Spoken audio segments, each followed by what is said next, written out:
اقلیتی برادری جو کہ ہمارے قائد اعظم محمد Ali Jinnah founder of the nation, ان کا ویژن تھا جب 11 اگست 1947 کی دستور ساز اسمبلی سے انہوں نے خطاب کرتے ہوئے فرمایا تھا کہ go to your mosque, go to your temple. تمام مذاہب کے لوگوں کو یہاں پر مکمل آزادی ہے اور اپنے اپنے عقیدے کے مطابق وہ اپنی اپنی عبادت گاہوں میں جانے کے لیے آزاد ہے۔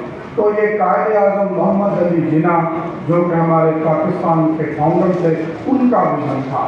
آج ان کے ویژن کو فیڈریشن آف پاکستان اور ہماری انٹرفیتھ اور مائنورٹی افیئر کی ونگ جو فیڈریشن ہاؤس میں موجود ہے، میں سمجھتا ہوں کہ ہم سب نے مل کر آج یہ ثابت کر دیا کہ یہ وہ قائد اعظم کا پاکستان ہے جو قائد اعظم صاحب اپنی 11 اگست کی اسپیچ میں فرمایا کرتے تھے۔ تو آج تمام مذاہب پاکستان میں آزاد ہیں، خوشحالی سے سکھ شانتی سے رہتے ہیں۔